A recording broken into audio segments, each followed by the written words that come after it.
Assalamualaikum warahmatullahi wabarakatuh.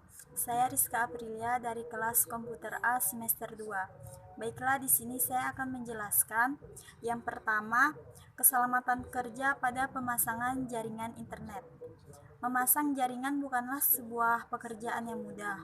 Adapun bahaya dalam memasang jaringan diantaranya yaitu terjatuh salah pemasangan kabel maupun kesalahan lainnya. Maka dari itu disarankan kita memahami mengenai keselamatan kerja dalam memasang jaringan. Adapun alat yang diperlukan adalah kabelan, sarung tangan, tang, alat bantu keselamatan jika memasang kabel di ketinggian. Memasang jaringan internet menggunakan kabel merupakan pekerjaan yang gampang-gampang susah. Perlu niat, keberanian, berkorban waktu dan tenaga.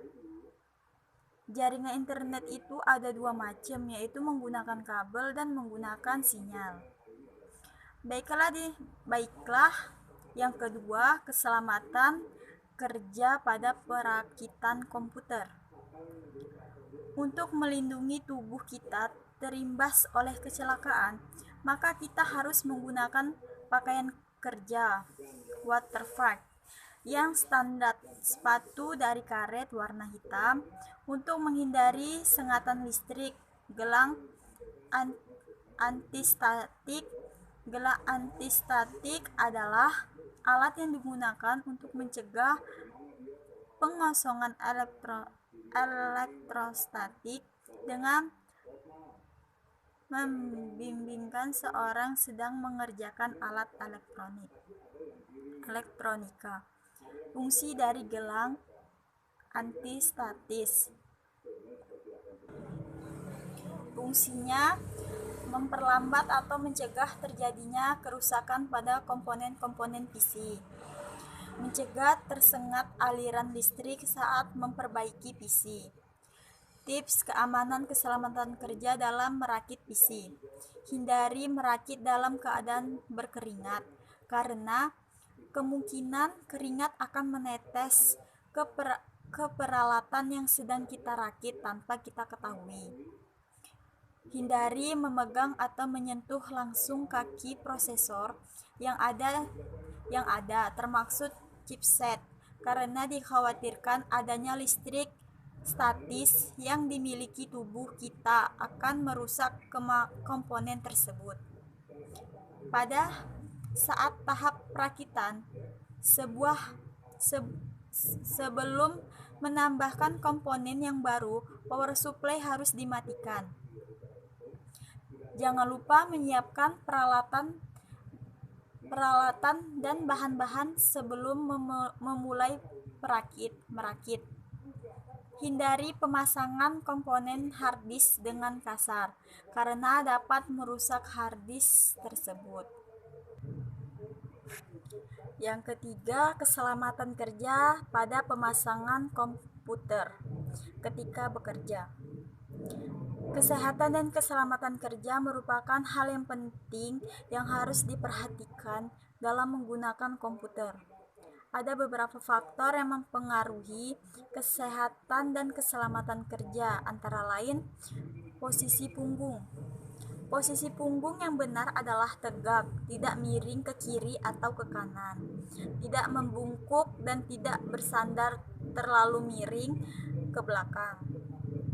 Posisi duduk yang baik adalah posisi pundak yang tidak terlalu terangkat dan tidak terlalu ke bawah. Posisi lengan dan siku.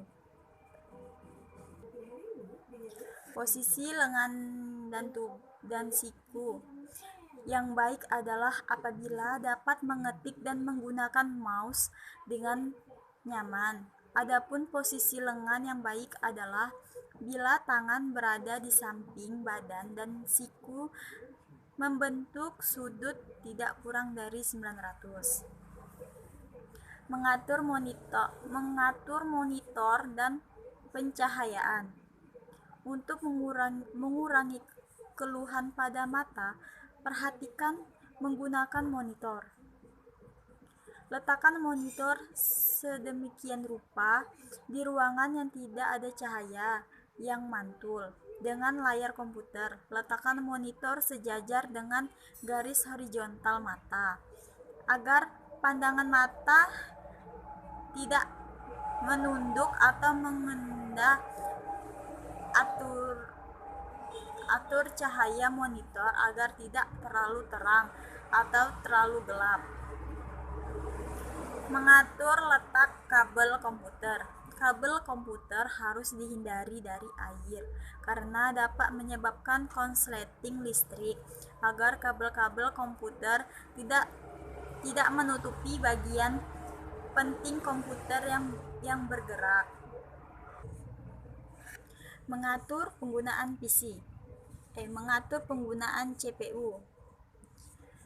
CPU tidak boleh tersentuh langsung dengan tangan yang basah karena aliran listrik yang ada di CPU dapat menyetrum manusia.